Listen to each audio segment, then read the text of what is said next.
We have a saying around here. Oh, yeah? Yeah, no brains, no headache. Well, hello, boys. What's up?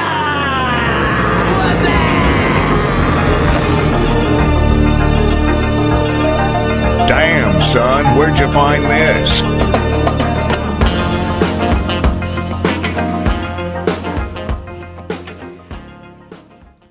No Brains, No Headache podcast, episode 227, coming to you live from Bismarck, North Dakota, in the NBNH studio. Name's Jordan Weichel. Happy to be here. Damn glad to do it. I'm going to be your host today. And as always, next to me, my longtime friend, fellow comedian, and confidant. He is the co-host of the show. That is No Brains, No Headache. I call him Ongo. Some people call him Matty Applesauce. It's Matt Cleary. Matt, how are you? Good. Matt has an affinity with a whoopee cushion in the studio, and when he tries to get other people and is unsuccessful, he will purposely get himself. Care to comment? It's a good joke. I think it's a good bit. And when a whoopee cushion goes off, I think it's funny. Mainly because I have like the libidum of a 6-year-old. The libidum? What is that? Did you try to go with a physiological, Yeah. an anatomical term? Yeah, but I think I just said something that's like a part of the dick. Is it? The labrum? I think you're talking about the taint. It could be wrong, but we got a lot going on this episode. We got a big week ahead of ourselves. Turkey Day's right around the corner. Holidays are here. Winter as well, hence the Carhartt hat. Just want to let people know out there that I sweat easily when I do manual labor. That's pretty much what Carhartt means. Means that I've used a snowblower in my life. Doesn't mean that I own one, but Yeah. I've used one. I know how to mix oil in my gasoline, you could say. But we got a good one ahead, Matt. Speaking of mixing oil in the gasoline, I had one of those nights where I was doing a lot of taste testing of different cocktails, you could say. And, hit up a new joint in the area, very on theme for this time of the year. It was a good time. Expensive, I will say, but good. And I had one of those nights where I just mixed probably 6 or 7 different types of alcohol. And the next day, I wasn't dead to the world, but I could feel it, and I could understand that I was like, okay, I think the reason is me just drinking everything under planet Earth. It's not that I drank a lot. I think I just drank a lot of different things. Yeah, see, I did kind of the same thing, except for I know for a fact I drank a shitload. Yeah. And I felt horrible the next morning, and I was like, I need to do something, or I know I'm going to be a sack of shit the whole day. So I went up to my mom's and put a snowblower together for her. And then I was like, a quick 20-minute nap won't hurt anyone. 4 hours later, I wake up on her couch, not knowing where I am. No one's home. Lights are on, nobody's home. Were the lights on? Yeah. Okay. Lights are on, Matt's at home. So you got to watch out for that. But yeah, I think I did. So I sampled some wine earlier in the day because I'm sophisticated. And then I also had some samples of a liqueur, technically speaking. So that's 2. And then I had beers. So there's 3. After that, I proceeded to have bourbon in the form of an old fashioned. After that, I had champagne in the form of a mimosa. After that, I had Irish whiskey. Jesus. After that, let's see here. Where am I at? Oh, I had rum at one point. And yeah, I think that's where my night. Did you have an Orange Crush at the bar? I sampled an Orange Crush. Okay. So for counting that, is there vodka in that? Vodka, peach schnapps. So I had vodka, schnapps. I don't know. If you guys are scoring at home, let me know how many different types of alcohol there were.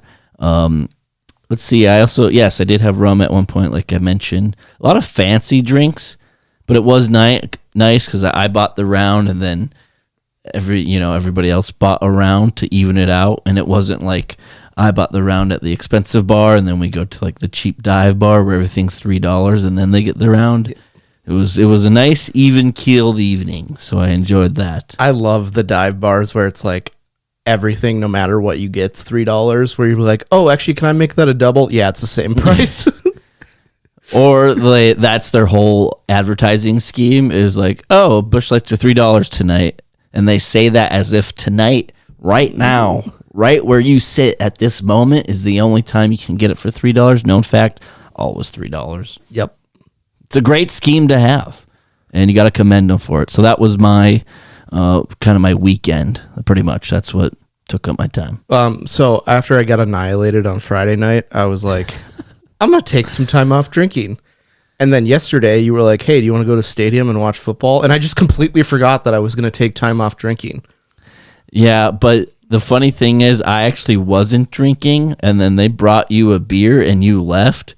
So then I drank that beer and started drinking. So this is a chain reaction. Yeah, it's a one thing led to another. I also did a sweep in my own form where I had both lunch and dinner at the same place. Nice. Yeah, That's a good support shift. local. Yep. Support local. And I'm doing what I can to help out my community, and make sure the money stays here. And that's what I did. It's great when you beat out like multiple people on their shift. They're like, hey, I'm leaving. You want to close out with me? And the new person gets there. And then you also outlast them at the bar. You're like, hey, I got to head home. Do you want to close out with me? And you're on your like fourth tab of the day and just puke all over yourself. They're like, no, I'm going to leave your tab open because we've already used your card too many times. They're going to start thinking this is a fraudulent situation. So it's a New York pretzels to go in Vegas situation. Yeah. Well, hey, what's new, Matt and Jordan? Love to booze. We got episode 227. Let's get after it. Are you not entertained? Are you not entertained? How would you fake your own death?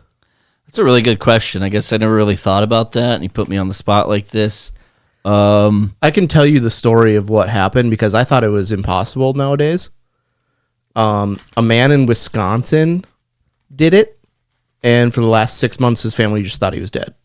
Now, how did he go about this? Where do you even start in faking one's death? So what he did, because now he's in Uzbekistan, and he's refusing to come home. Sounds about par if you're faking your own death. That's the first thing I thought of was like, how am I going to get to another country? Yeah, exactly. And but then never come so back. he went individual kayaking, which by itself is pretty sad. And then Now, what do you mean by individual kayaking? Do you mean solo? He just went by himself? Yeah, he just went kayaking by himself. Oh, you made it sound like an Olympic event. Yeah, I don't know why I said it that way, but Speaking of which, Olympics coming up later in the show. oh yeah, we're back in a big way. But so he took a child's raft out with his kayak, and he purposely flipped his kayak and then got on the child's raft, threw his phone in the water, and then swam with this child's raft to shore. He stashed a electric bike nearby, which he rode for like 150 miles straight to Madison, Wisconsin. On one charge? Yeah. That's pretty impressive. I don't know how far it was, but they were like, yeah, it was like 150 miles. But I was like, on a bike, maybe, I don't know. But, and then from Madison, he got a bus into Canada. Smart. And then somehow got from Canada to Uzbekistan, where he's just been hanging out. So now, was there government agencies or perhaps private investigators like looking into this? Is this how we're finding out all this information? See, that's what I don't know, because I don't think like his passport would have gotten stamped. Yeah, well, and you would have had to buy a flight with some sort of electronic payment. I don't see any option for paying cash. Do you mind if That I doesn't- just pay cash and not go through TSA? And Unless they're you like, had somebody else do it for you and you pay them cash and they pay for it, but still your information has to be, yeah, to be a passenger, they're going to have your info. I mean, there's still going to be a lot that comes out on this, and there's going to be a great Netflix documentary about this, because it's already pretty cool, and there's just more stuff coming out. Like, he somehow, like, I don't know how they didn't jump to this conclusion, because he changed his bank account to like route a different place, took out a life insurance against himself, and did all these like random things that like would lead. It's an indicator that this guy is like doing something crazy. Yeah, and I don't know how on a standstill lake someone would tip their kayak and drown. Wait, this is on a lake? This wasn't like a river or a stream or a creek? No, it was on a lake. Yeah, I mean, all they need to do is send like a dive team out and like sweep a little bit. Well, they did that, and then they're like, well, when he comes back, he's going to have to face the repercussions of he has to pay like $55,000 for wasting the county's resources on sweeping the lake. Well, once his life insurance policy money hits, he'll just pay it off that way. You know? And I think like the $300,000 that he gets in for his that life goes to somebody else. You know, it doesn't go to you. You're no, fucking but dead. he routed it to like a That bank makes account sense. that he has. But like $300,000 might as well be $12.8 billion in Uzbekistan. Yeah, And yeah, you're a king over there. and I love how they just like so he like met a girl over there. So I'm sure she helped him out to get over there. A girl or a woman? I'm gonna say a woman. Okay. Because they're in these foreign countries, you got to ask. Yeah. With I mean, you'd have a whole nother set of problems if it was like I met my child bride who was 12 in Uzbekistan. She helped me fake my own death. Yeah. Weird. And so she had sent like a video of him like to the cops, She and just ratted him out? pretty much, That's not true love. pretty much. But then they did get in contact with him. He's like, "Oh yeah, I'm alive, but I'm not coming back home." What happens internationally? Is it really that big of a concern where they're dialing up Uzbekistan and say, "Hey, John's over there. We need him back." I think it's one of those Capture countries. him. I think it's one of those countries like Costa Rica that they're not gonna send you back. They They don't give a shit. Yeah, they don't have extradition. There you go. That's the word. Yeah, I've been watching a little bit of Prison Break recently, so. Extradition. Nice. And by watching Prison Break, I mean it just comes up on my TikTok feed sometimes. So you could say getting back into it. I don't want to get too off subject, but I recently started watching Duck Dynasty again. Dude, that show sucks. I don't know. I'm kind of entertained. It's so scripted and silly. Yeah. But I like it. I don't know. I like those guys. Oh yeah, I think they're great people. And the Southern lifestyle is just... I love how they have them all sitting in one room, like they're making all the reads for everything. You know, they have a fleet of Filipinos in the other room that is just making all of the reads. They act like Sai's the only one that can make the reads, and then the other ones put it together. And it's like, no, you don't have 6 guys running this multi-million-dollar company that ships worldwide. I don't know, Matt. I think maybe not now anymore, but during the show, you need to know what you're doing, and you need to test it on the spot. That must get so annoying, though, at the end of the day, because once you're done assembling it and putting it together and what have you, then you have to test it and say there's 4 or 5 guys in there making them at their own pace, and it's constantly just... I don't know. I think at the end of the day, your ears might be ringing. You're going to be hearing duck calls in your sleep. What were we talking about? I didn't want to get off subject, and then here we are, faking your own death. My first initial thought reaction, quick twitch, was, somehow drive my car, off a cliff like a Saving Silverman situation. I was just gonna say you're doing the, Right when I started explaining it, I was like, okay, this is a lot the plot of Saving This Silverman. is my favorite jacket. Yeah, his jacket gets stuck in it. It almost gets pulled down with the vehicle. Such a good film. Ditch the jacket. No. But I mean, I think that's as far as I could think. But even walking out of there, you need to cover your tracks, not metaphorically, literally. You need to cover your tracks. I think you'd need to remove your molars and put them at the scene so that they can be recovered. You're gonna be it's like there's a Wolverine movie where they take all the good aspects from all the other superheroes and mold it into one, and it's just a bald, mouthless being. That's essentially what you have to turn into. Fun fact that is the first time Deadpool came up on screen, because that's Ryan Reynolds' Deadpool. Yes. But they totally botched it. The movie's X-Men Wolverine Origins or something. Something like that. Horrible movie, but I loved it. Terrible reviews out of the gate. But yeah, I feel like you would have to you would have to go through so much change, it would almost be uncomfortable. Where it's this is, Am I wrong? Yeah, no, yeah. I think what the first thing you got to do is you got to go to a different country to do it. Yeah, that's what I was thinking. I need to get in touch with somebody, being from North Dakota. And Some maybe Caribbean island. Yeah, I'm going near the equator. Yeah, Okay, it's we're like- going to go warm. And rent a boat and then just never come back with the boat. I'm getting so many different vibes right now. What's that movie called? The one where the wife fakes her like death or whatever. It's not New Girl, is it? Gone Girl. Yeah, Gone Girl. Gone Girl with Ben. Mm-hmm. Benny. So she like does a whole identity change in that one.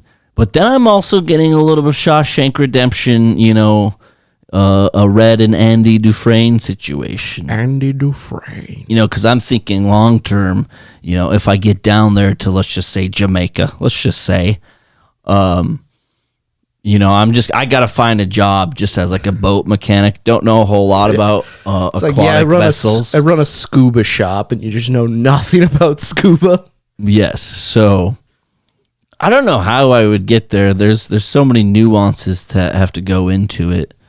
And then you're also, I'm assuming if you're faking your own death, that it means to me that your livelihood, your living life, not great.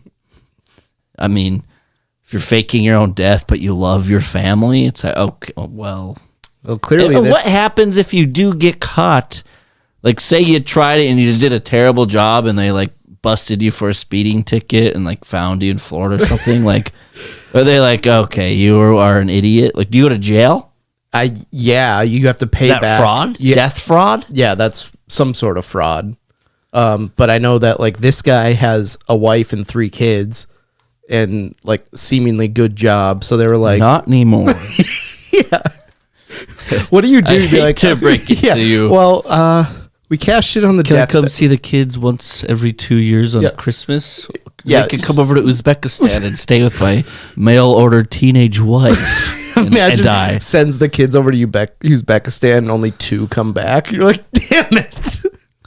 Yeah, now we're talking like international waters, Kevin McAllister situation, which could be tough. A lot of movies streaming through the head right now. I thought about when you were like, if you got caught faking your own death in Talladega Nights when they say that Glenn died to like give him some motivation, and then you see Glenn Peeks just- around the corner, gets busted. Was he crying? Yeah. Dude, are you crying? Would you ever harbor a fugitive, Yes. like for fun? And could it be anybody, or like, I kind of meant like a friend or family member. It was like, I need your help. Oh yeah, 100%.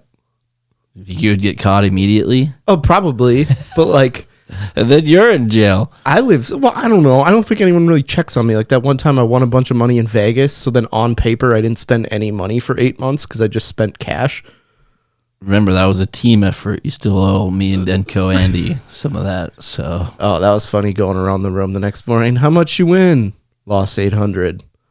Lost 900. And it's like, wow, it got real sad all of a sudden. well, that's why I looped you into the team effort Yep. thing, because with yours, we were up like $48 as a collective. Yeah, well, and then Denko just drinks a ton of what was he drinking? Daiquiris, and then just like We were both drinking the gigantic daiquiris you can get in Las Vegas, and we didn't think about it until after the fact of, when you drink about 4 or 5 of those like strawberry daiquiris, it's gonna like stain your teeth and lips. So we look like kids who found a sucker somewhere, because we are suckers. But yeah, that's pretty much what happened. Faking your death. I was gonna say something. well, I mean, you kind of have I to, mean, you're like fake. yeah, fake killing fake yourself. KYSing. Yeah. Yeah, I don't know. I don't think it's for me. I don't think it's anything in the future. If anything, I'm not gonna fake it. I would just actually really do it. You know, I was thinking that if I harbored a fugitive, maybe they'd mow my lawn in the. But only the backyard, so nobody. I'm so close to just leapfrogging and be like, I just want a Mexican that does all my work for me. Yeah, we are very close to a butler situation, and that's putting it nicely. Cook your Slaves. dinner. Matt said that. I did not. Episode 227. Matt and I have decided that we just don't care about celebrity couples, do we? Mm-mm. Last episode, I may have went on a bit of an aggressive tangent, and no, I'm not apologizing for it. I won't. I refuse. But it really shows just how little we care about celebrity couples, whether they're getting together or they're breaking up. Is it the beginning? Is it the middle or the end? We don't know, and we don't care. How little do you care about Travis Kelce and Taylor Swift? Oh, I can't even begin to I don't even watch the NFL anymore. That is true. You are a Panthers fan who I know yesterday that it was not on any television until it got interesting late. Yeah, you never watch your team. I just follow it on my phone. That's where I get I'm more comfortable looking at numbers and following stuff. I watch every single Cubs game, but I can't watch them pitch sometimes because it gives me too much anxiety. So I just sit there and I update Refresh CBS Sports until they're hitting again. It's probably for the best, and you can get a few pitches at a time. Yeah, it's how autistic are you? I like the numbers part of sports. Yes, this much is true. But there's a celebrity couple that's going through a lot right now. It's the up and coming, the now famous, doing very well for himself, Zach Bryan. Yeah. And Brianna LaPaglia. Yeah, I don't know if that sounds. We're right. gonna say that. It doesn't really matter. Brianna Chicken Fry. Her claim to fame was just being super hungover on TikTok, if I'm understanding correctly. Is that how it goes? Yeah. And now, lots of plastic surgery. Oh yeah, just a lot. I'm here for it. I don't know, man. I'm almost in the camp where it's it's kind of unattractive to a certain degree. But yeah, they dated for a while, and it's just funny how you start hearing about this stuff, and mind you, this is a segment on how much we don't care. So we're gonna take the next 15 to 20 of our airtime to discuss it. I really don't care that much. So when I was getting their date they broke up tattooed on my forehead, I was pretty much.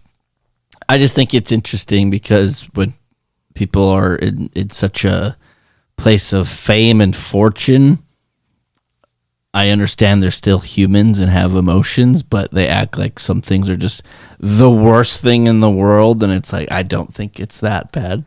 I always wondered about that. I didn't like him because he was famous, she said.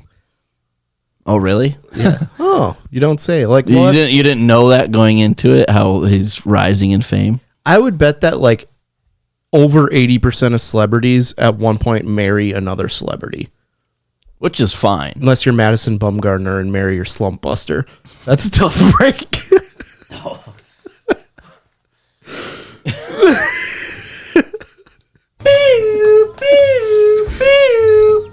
That was almost a spit take. We've only had one spit take on this, and it was when Cole was on the podcast, or Cole Foss, and he was saying, I was like, oh yeah, when Jordan, we were playing basketball, and I started laughing. He's like, oh, did you shit your pants?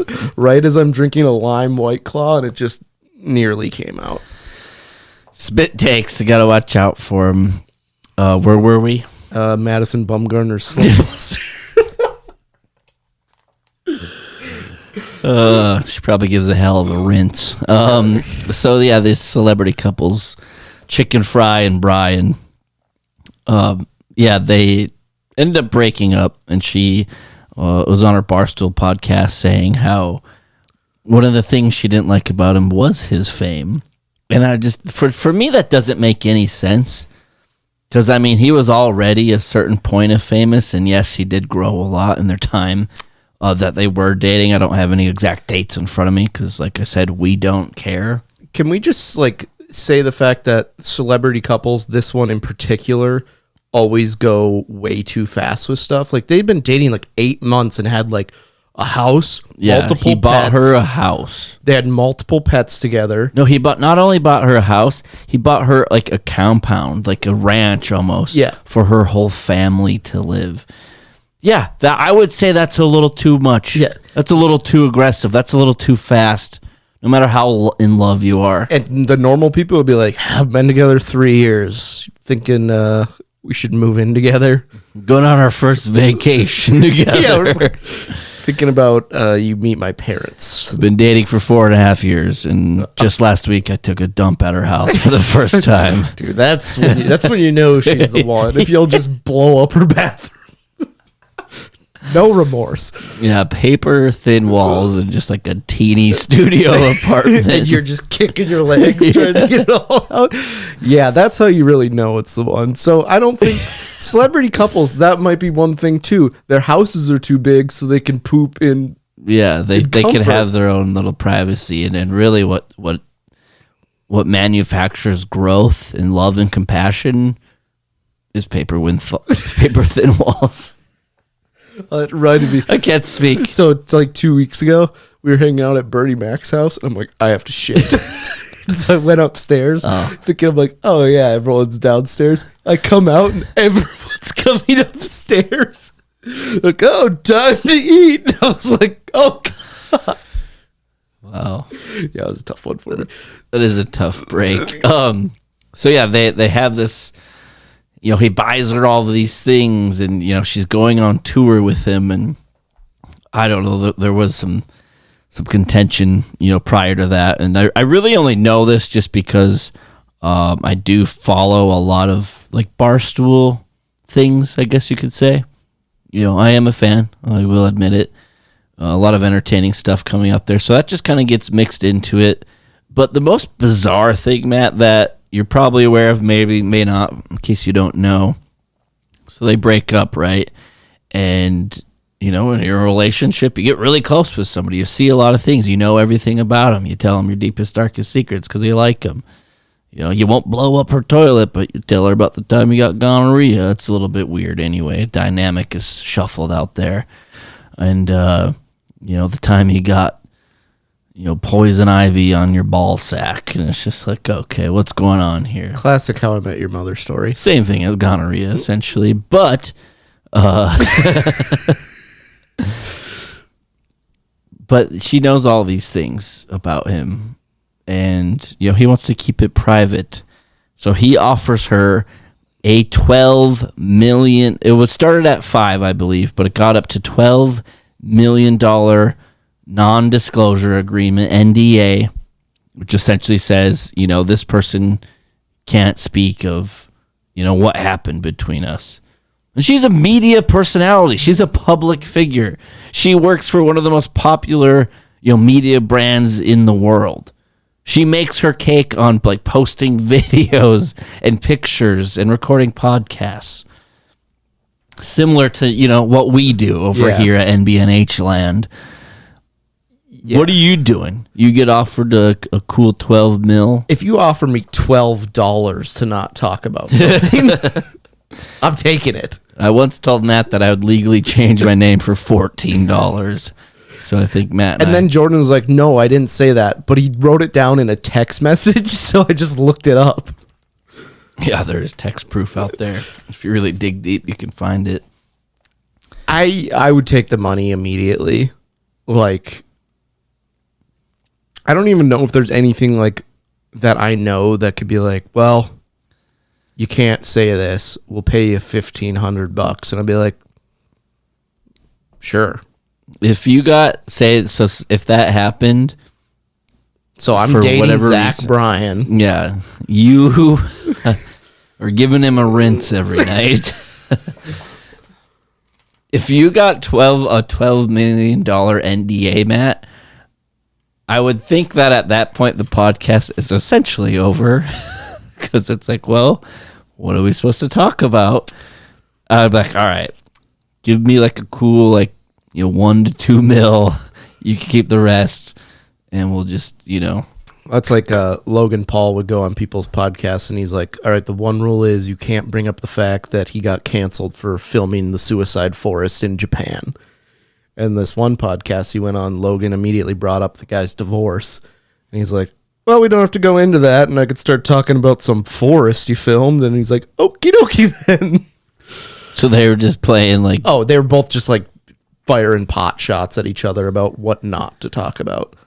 yeah, there is a genre of podcasting out there where they like bring in people to like verbally spar, right? Like where it's not. We like to bring in people and like have a friendly conversation and get to know them and maybe make a friendship out of the deal. Unless your name's Blaze Couchman, then we just go after him. Yeah, no, we're his friends. So we talk shit behind his back, not to his face. That's what friends do. But yeah, there's this podcast. There's podcasts out there where they bring like people on and they like hope for a fight. Just weird drama. I don't like that confrontation. It kind of gives me the heebie-jeebies. Matt, you said earlier you prefer numbers in sports, so yeah, I don't think that's surprising. Yeah. You said earlier you like to refresh a sports app every so often instead of actually watch your teams. Anyway, what if somebody offered you $12 million? What are you doing? I'm accepting it as well. Mm-hmm. So, any celebrities out there want to get into a toxic relationship? Call me. Moving on. Oh, last thing, Zach Bryan's head looks like one of those Minecraft players. Somebody once told me I look like Zach Bryan. I was like, you are blind as hell, but thanks. So Field Stormers were back in it. We talked a little bit about when Vanderbilt did it. And Lehigh, FCS team. Yeah. They won their conference championship and said, hold my beer, because I think Vanderbilt walked it like a mile and a half, threw it in like the field goal post. Yeah. And Lehigh took it down. Where's Lehigh located? Pennsylvania. And they took down their field goal posts, walked it on a sidewalk, went underneath an interstate, walked over 4 miles onto an overpass bridge that went over a river and threw it off a bridge into, which is wildly more impressive than just throwing it like off like the side of like a river like front thing. I think I saw this video. It looked like a pretty gnarly drop off. And you know, if they're a FCS school, the school's going in there to fish out those goalposts and put them back up because they're like, it's not in the budget. Yeah, we cannot afford this. I don't know. I thought you were going to ask me what I thought about field storming, so I was actually prepared to answer that question. Yeah, Jordan, what do you think about field storming? Well, it's so like popular now. Yeah, it's getting out of hand. It is getting out of hand. Where I saw the games are never over. Like Arizona State, the Sun Devils in football, they beat BYU. Right, at home, and BYU was a one-loss team. They just took their first loss last week, and I think they're still in the top 10 if I'm not mistaken, which is great. But they actually stormed the field, and then the refs were like, "We actually have one more second on the clock, so everybody's got to get off the field." And it was a whole thing. So yeah, that one you definitely kind of like ruin it there when you prematurely storm the field. Premature anything, it really doesn't make the situation great. I mean, save some time, but really, at the end of the day, we're here for a good time, not a long time. You know what I mean? I don't get the like. Why would you storm the field early? Well, I think they thought the game was over, Matt, because the TV broadcast showed that the clock ran out. Oh, different case on the field where the refs were like, whoa. We still have 1 second left, so then they have to get him off. The one play, nothing happened. I saw, it's just like a safety concern too, because like the other team's fans, most of them are just piss drunk, and like they'll like go after like players on the other team or like reporters, like they're just not paying coaches attention and stuff. Yeah, I have seen that, and yeah, that's definitely another valid point to bring up. But I think of it just more of the the integrity of it at the end of the day. I think the NCAA actually makes cake off this because they fine It's 150,000. at least we talked about it when the Vanderbilt thing happened. SEC schools actually, for example, they're getting fined $100,000+ probably. So I'm sure every conference and school and whatever they're probably actually just shooting themselves in the foot, because you could look at it as a stick it to the Mon Neosis situation where it's like F the NCAA. But if they're the ones that are just gonna fine your school or the conference, I don't really know how it all works. Moral of the story is, I think at the end of the day, it's gotten out of hand, and I get it. Everybody wants to have that experience. I was lucky enough when I was in college, we happened to win the national championship for men's ice hockey. Now that was down in Tampa Bay. My roommate was actually there at the time, so good for him. Great timing, and it all worked out. But in Grand Forks, we just stormed the streets. Yeah. We flipped some cars. You're making out with your buddy's your little sister that he very clearly told you to stay away from. You're breaking rules. And you're getting in a fist fight with your buddy for what happened earlier. For making out with his sister, who's a freshman on campus. Then you guys make up and you flip over a Prius. Yeah, then you're like, hey, grab that end. Let's flip this car over. So that was a great experience. I get it. You want that. You want to experience that. You want that moment to happen, and it's cool when your school upsets you're the underdog, and I think you need to be a double-digit point underdog. Well, I was just gonna say, it's the number one team in the country, because this is gonna be an issue. This isn't like once football's over, this is done with. College basketball, once upsets start happening, people are gonna rush the court. So I think maybe if there is a way to regulate it, I hate to say it, I hate to be the party pooper, but you're just losing the luster. It's just like. It's like anything. You keep doing it over and over and over. It's not as cool as it was before. You got to save it for the special moments, So I think it's really, at the end of the day, it's just got to be hey, if you take down the number one team in the country, if it's football, basketball, whatever, even if you're the number two team, but if you win that game, go for it. Yeah. Go nuts. I mean, but you don't see it at...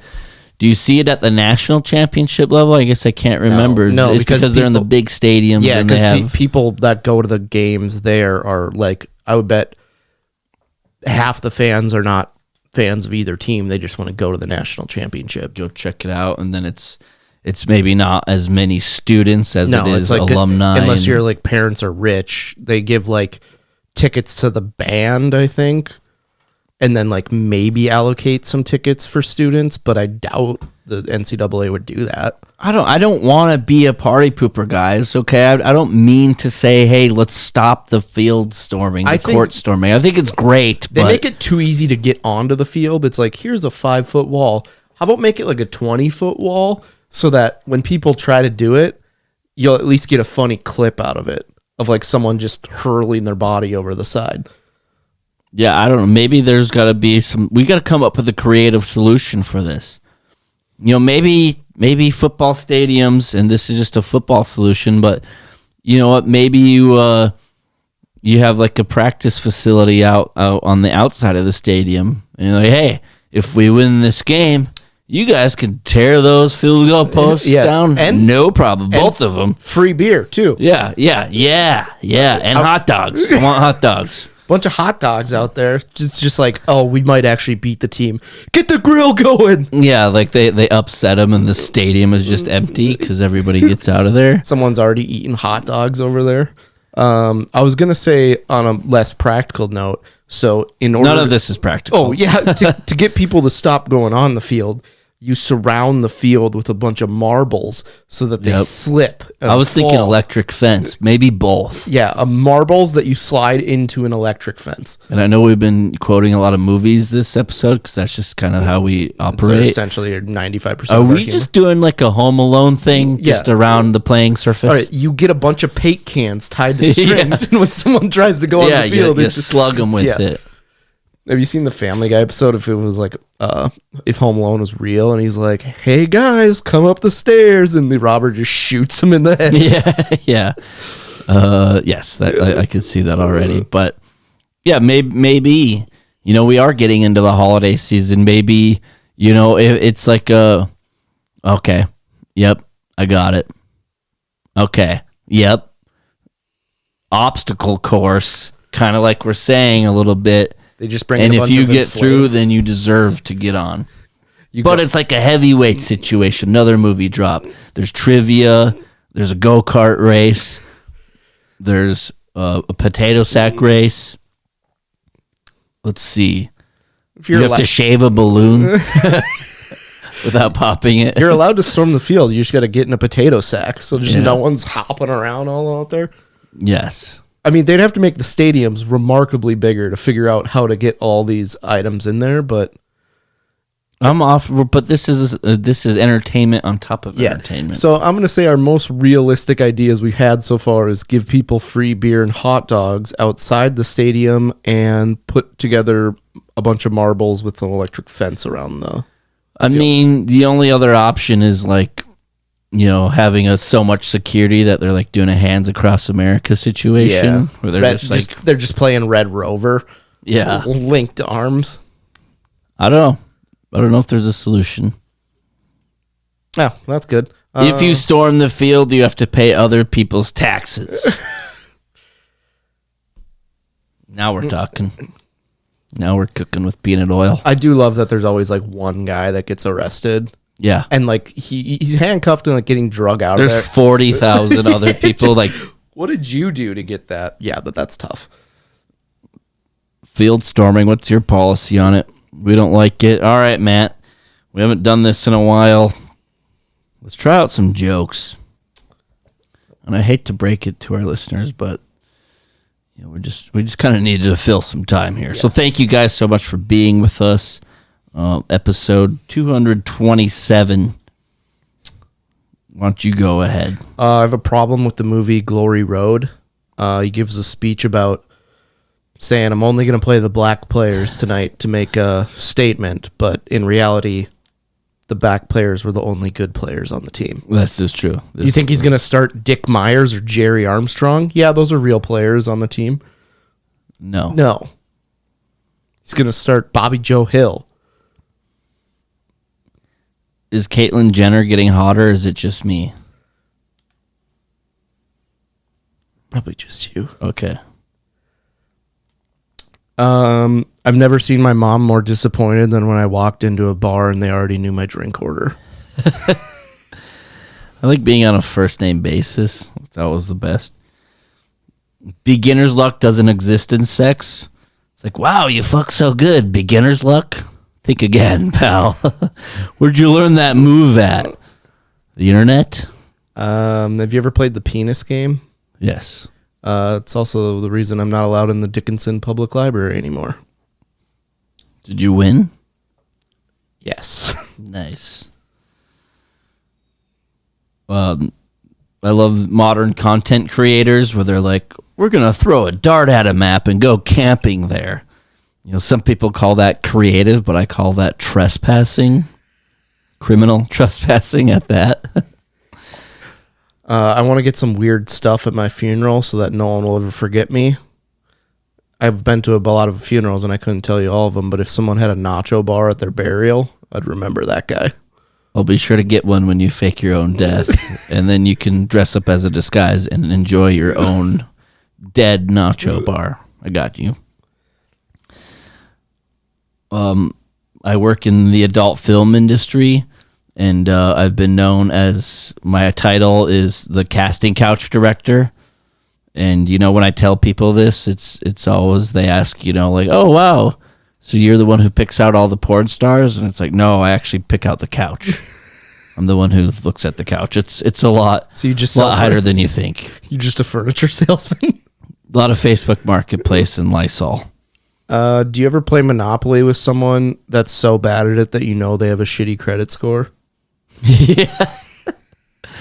Or you play the game of life with someone that has a kid and wife, and they're like, I'm not getting married. Or they're like, fuck, I have a kid. They're just pent up aggression. Yes. Or the guy that clearly regrets going to college. So that's his first choice that he makes, and he never shuts the fuck up about it. I need to come to game night with you sometime. It sounds interesting.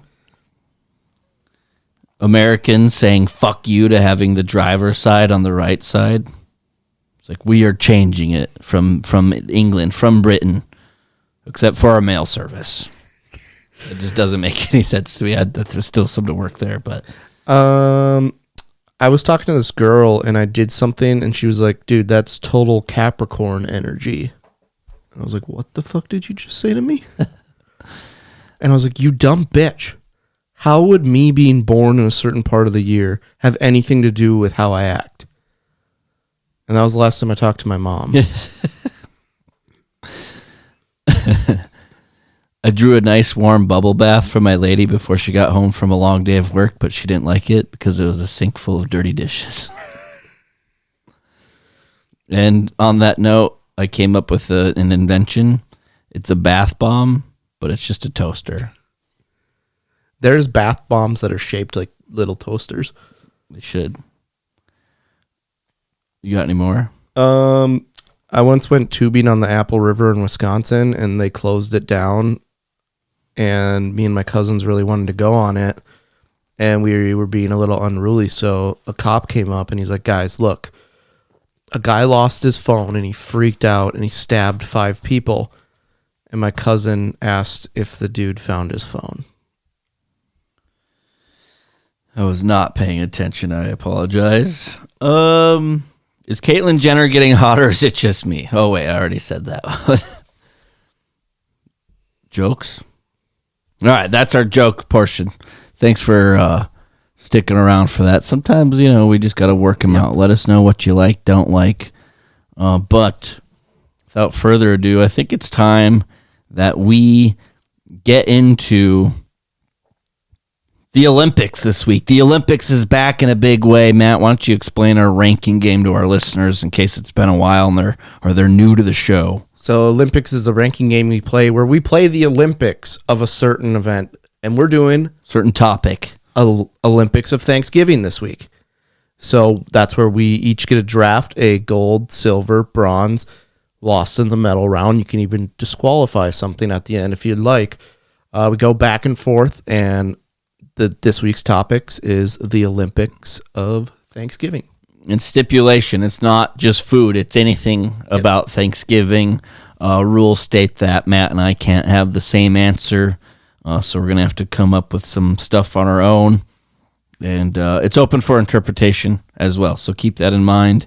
This is a clip that Matt and I have laughed over and over with. So as a ceremonial first pitch, this is a gentleman on his patio about to put a turkey into a deep fryer.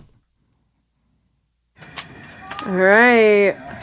First time frying a turkey. Stay inside, please. Stay inside. Stay inside. Right. Get inside right now.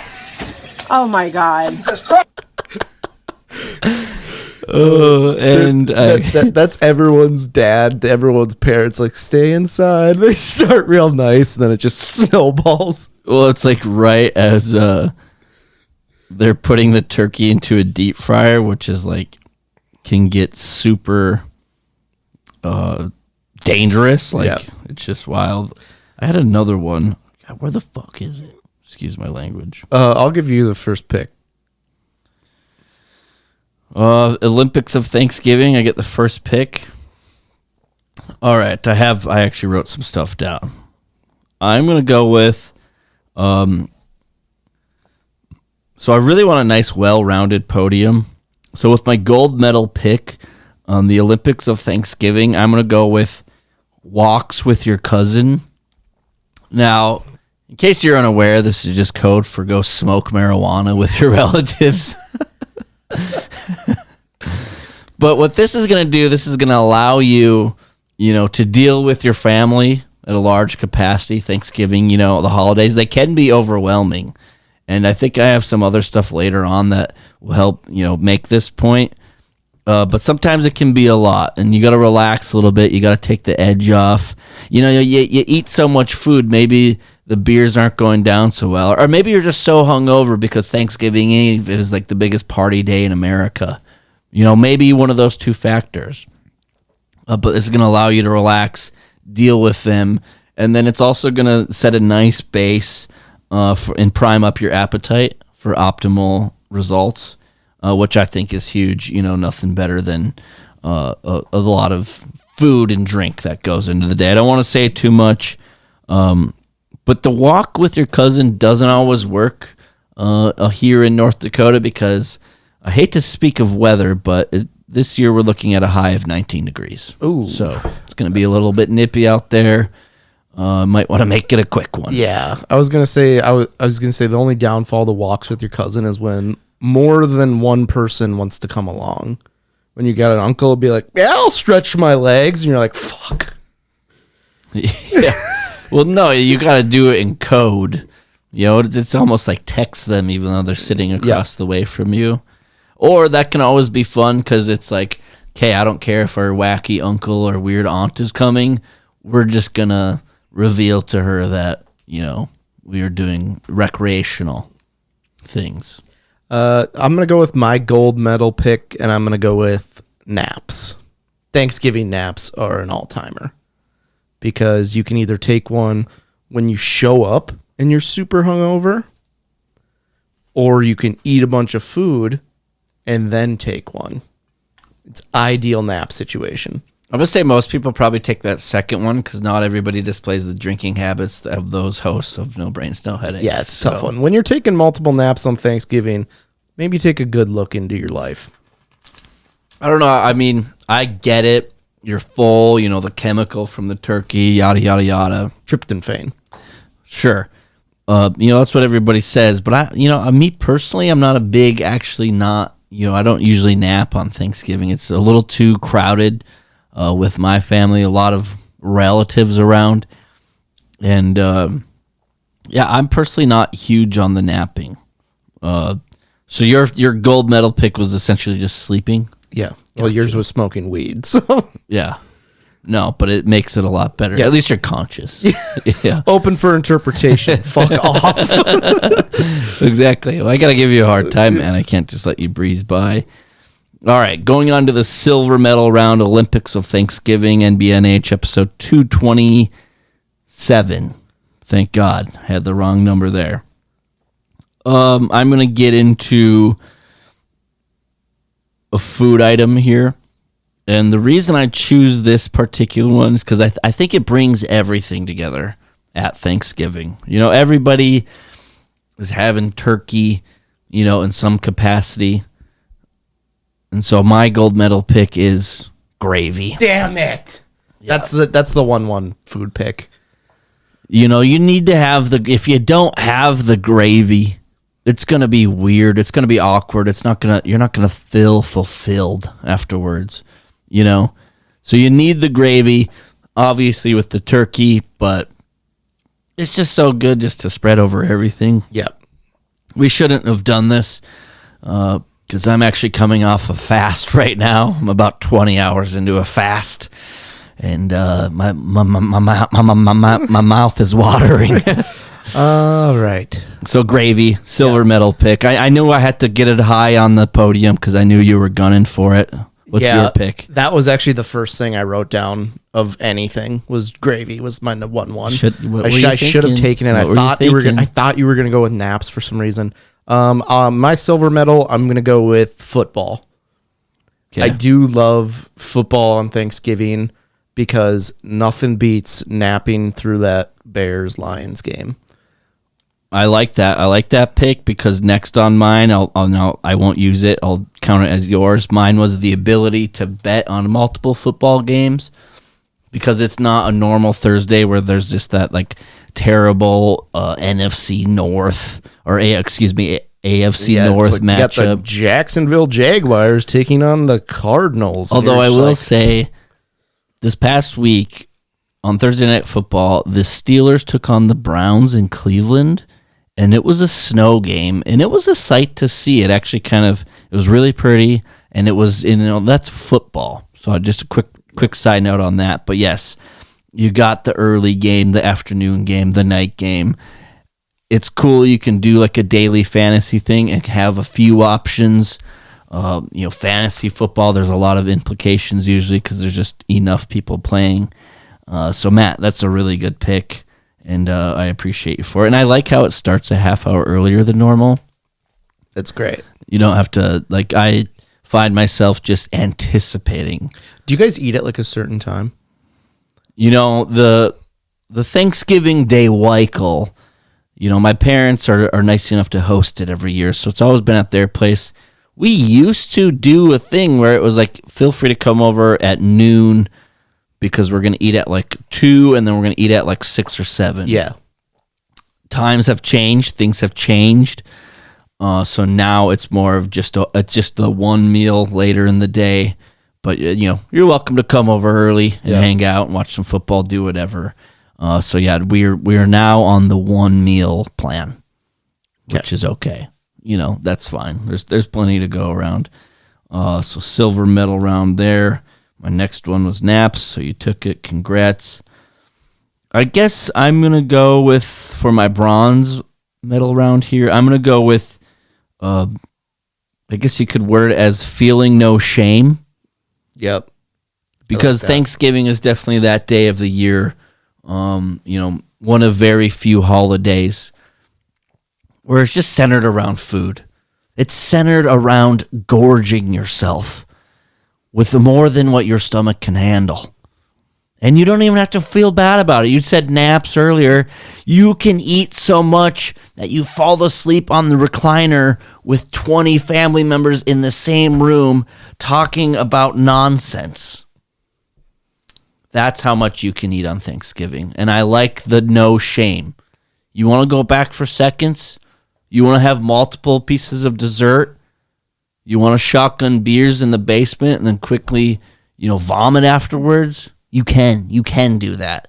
You want to do, there's apple pie, the homemade, the homemade liquor that's famous around these parts. I'm not really sure if it is in the rest of the country. Homemade apple pie. It's essentially just Everclear and cinnamon sticks with apple cider, which is awesome. You want to take 8 shots of apple pie with like your aunt that you barely see, and then you want to catch a buzz to the point where you're in a sense of comfort, where you're having an in-depth conversation with the extended family member that you have only said 17 words to in the prior 30 years of your existence. And feel no shame? That's my bronze medal pick. That's a good pick. I was going to say that those great conversations where it's like everyone's talking, you come in, you're like, what are we talking about? Be like, yeah, Uncle Dave brought up that he thought George H.W. Bush was a pretty good president. Sparked a lot of conversation. Yeah. Have you seen a picture of Jimmy Carter lately? Is he still alive? Just a bag of bones. They did come up that his like son or great grandson at this point was like, yeah, Jimmy's not awake every day. And I was like, isn't that dead? Yeah. I think that's just a different way to say he's dead, but okay. Bronze medal, I'm going to go with my food pick. I'm going to go with mashed potatoes. Okay. Because mashed potatoes is secondary to gravy. Gravy's the better pick. I'll give you that. But mashed potatoes, I do like mixing it with everything. Mashed potatoes are nice. And it's also, it's I would say they're low maintenance. I mean, you still have to prepare them a certain way. But just about anybody could be in charge of that. It's like mashed potatoes is one of those things that's pretty hard to mess up. Yeah, like other parts of the meal, you could mess up. You give it to Officer Doofy to do. Yeah. And I don't want to say too much, but we can figure it out once our podiums are set. We can say everything we want to say because I know there's a lot to say on Thanksgiving Day. I just may. Get out. Lost in the medal round. Pretty much 4th place, Flint Tropics Mega Bowl. I'm going to go with random day off in the middle of the week. Oh, yeah. That's great. Thanksgiving every year lands on a Thursday. And, I mean, you may have to go back to work on Friday. I always feel bad for those people. I make sure to never have to do that. I have before, though. I haven't stuck it to the mon enough. Yeah. But yeah, the random day in the middle of the week that you get off, it's a Thursday every year, so it's always like, you got a short week, and even if you do have to go back on the Friday, there's not a whole lot that's going to get done. We are entering quite perhaps the laziest couple of days in America. I'm so excited. Well, if you think about it, what's the biggest drinking day a year? Like in the top 5 consensus. It's always the Wednesday before Thanksgiving. Yeah, Wednesday before Thanksgiving, probably 4th of July, maybe New Year's Eve. But it's up for in the conversation of most drinking goes on this day, followed by arguably the most eating day of the year. I think your system needs that shock that Friday to recover a little bit. And I think that every place should be closed that Friday. I'm actually quite concerned for myself. Yeah, it's going to be fun. Nothing worse than showing up with zero appetite whatsoever at Thanksgiving because of the decisions made the night prior. Yeah, I'm going to go with my last in the medal round pick, and I'm going to go with showing up hungover. I'm just going off my big board. That was my number 5. I need it. I love it. I do it every year. Every year I'm like, I'm not gonna do it. And every year you do. Yep. It's but I always make sure to get there early because we watch the parade at 8:30, and I'm fast asleep while we watch the parade. You like show up and get ready for the day just to go lay on the couch. I usually don't even change. I just get up, put socks on. Oh my god! Drive over to my mom's house and just. Oh, the parade was really good. I didn't even see the first float come, and I was fast asleep. Sounds like a riveting. Sometimes I miss a little bit of the parade because I have to sober up from the night before so I could drive over there, but I digress. All right, so there's our podiums. Now we can really get into it. Honorable mention. I mean, there's so many foods that go onto a plate. I'm a big stuffing guy. I know it's kind of controversial. I love stuffing. We are split down the middle on the podcast with stuffing. What Not about sweet potatoes? Not crazy about them either. But I was gonna say like a cream corn. Good cream corn or green bean casserole I could fuck with. But then you also have the ham, the thick cut ham with the turkey, and then you get a bun, and then you kind of just make a sloppy old sandwich. I gotta stop. I was gonna disqualify turkey. Really? I think turkey sucks on its own. But that's why I picked the gravy, because you lather that in gravy, fresh, and it's a good time. Like ham is unequivocally the better meat on Thanksgiving. Leftover turkey, not great at all. Mm-mm. It's just not the same. Ham, though, is delicious, and it's great. I'm not too crazy on, my... Like, I'm not against cranberry sauce. Don't necessarily like it, though. Sweet potatoes, stuffing, no. I'm a non-traditionalist when it comes to Thanksgiving plates. For a while there, we always had a ton of people at our Thanksgiving, and my mom always made one wild card dish that would be like, have no business being on this table. Like a taco salad? It would be like something like that, or like she just had this plate of brats. Or it's like made a fresh lasagna also, so if you don't like that. No, I'm a non-traditional because my contribution this year is Oreo cheesecake. And I already made it, so it has enough time to ferment before Thursday. So yeah, we are going to get ill at my place. I do have a DQ, though. My disqualification for Olympics of Thanksgiving is when you see your extended family, your relatives. I have a shitload of aunts and uncles and cousins and what have you. Generally a blue-collar family, which I respect and love them for. However, I always get the question, so what are you up to these days? If I haven't already told you, I don't care to. What you should do is take the whiteboard out of the studio and just write what you're currently up to and just hang it on the wall. Yeah, but I may get creative with it and just like say some really just lie. Oddball jobs. Just lie. Yeah.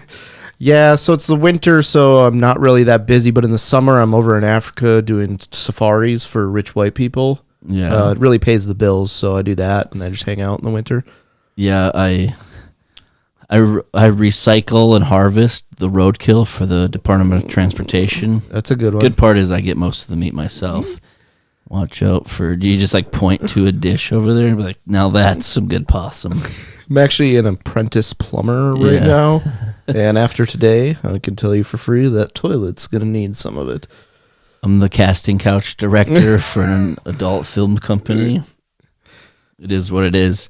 But Matt, what are you thankful for? Maybe we need to reflect. What are we thankful for on this Thanksgiving? It could be anything. Podcast related, personal, whatever. Football, I don't know. What are you thankful for?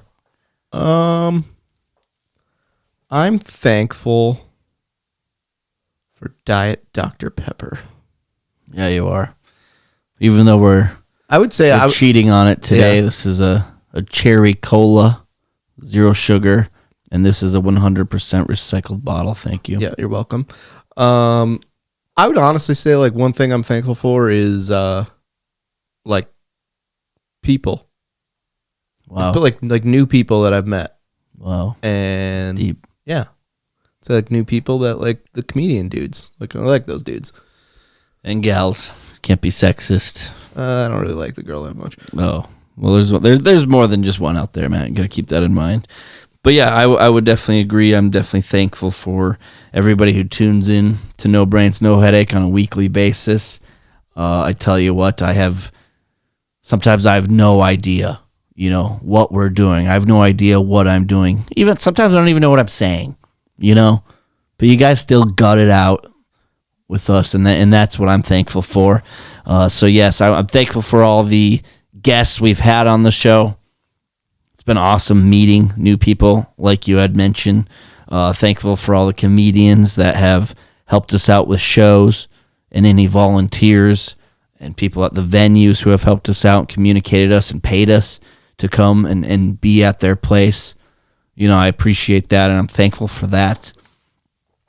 It's getting cold as hell out, so I'm thankful for warmth.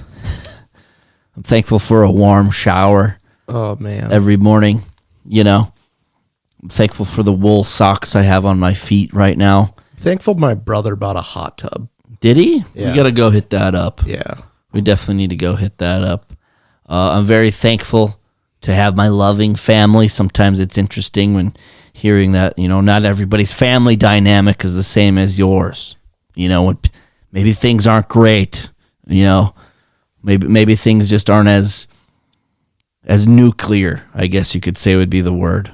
And I'm just thankful that I have that support system, because really at the end of the day, that's all I have. That's all everybody has.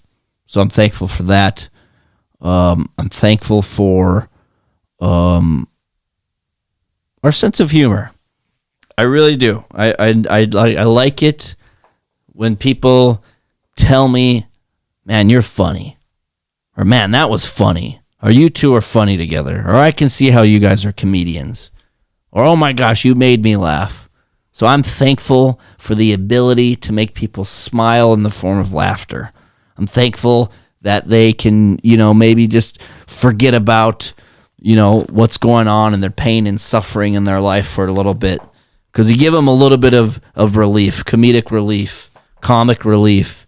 It's good to laugh out there. So I'm thankful for the ability to do that. And it's been a lot of fun, and we're going to keep it going. So thank you to all you guys for listening out there, and gals, of course. We appreciate the support system. 227 episodes. It's ridiculous. That's nutty. It's wild. I was telling Matt before the show we're going to have to take a couple weeks off around Christmas and the New Year because, I'm just running out of things to talk about sometimes. Every once in a while I come to a standstill as we round out the 2024 year, which is crazy. The time is just flying by like that. But I'm still writing 2023 and when I date stuff. Well, nobody's ever accused you of being intelligent, so we got to keep that in mind. But yes, thank you to everybody for listening. Keep it up. Make sure you follow us on social media, of course. Twitter, Instagram, Facebook, TikTok. YouTube's pretty hot right now. If you're watching the show on YouTube, thank you for watching. Make sure you hit that subscribe button. Matt's been doing a great job. I'm thankful for you working hard on this podcast every day and every week and the things that you bring to the table, so I don't have to have the whole load on my shoulders, because sometimes it gets difficult. You know, sometimes you run out of energy. But we got to keep on trucking. You know, we're not going to give up. So, upcoming shows. What do we got? Oh, I have a show Today. Yeah, if you're listening to this on the day of release, come to Laughing Sun Brewery this evening, 8 p.m. That is November 26th. Pretty short window there. Many of you probably going to miss that one. But we got open mic night on Wednesday, November 27th at Gideon's Brewing. And then 2 weeks later on December 11th. Those are the last two open mic nights of 2024 that NBNH is the production company for. So that's at Gideon's Brewing Company. Come check us out. And then, you know, we are full bore on the day of recording. It is officially, we're 2 months out from our debut at the Bell Mayhews Auditorium. That's Saturday, January 25th. We got Tommy Brennan from New York and Aiden McCluskey from Minneapolis joining us, as well as Brandon Loftus, Matt, and myself putting on the show with the No Brains, No Headache production. So we'd appreciate it if you guys came to that show. I mean, truly, if you're going to go to any show, go check out that one. Not only is it going to be a great lineup and it's a historic venue, but at the end of the day, I'm just going to be perfectly honest, we need to put asses in the seats. So I would appreciate it if you're one of those people out there who's always, I've been meaning to go to a show. I've been wanting to go check it out. I just can't. I don't really care about Matt and Jordan, but boy, does comedy sound cool. If that's you, then come check out Saturday, January 25th, Bell Mayhews. You can get your tickets on Bismarck Event Center or check out our link in bio on those social medias that you're going to go follow right now. And we're going to have a good time. Like I said, we're going to take a couple weeks off around Christmas, but we'll burn that bridge when we get there. Matt, what else do we got? Nothing. Let's get out of here. Up next, we got episode 228. Everybody have a happy and safe Turkey Day, and we'll see you guys next week. Thank you. You're watching Channel 4 News with 5-time Emmy Award-winning anchor Ron Burgundy and Tits McGee. Good evening, San Diego. I'm Veronica Corningstone. Tits McGee is on vacation.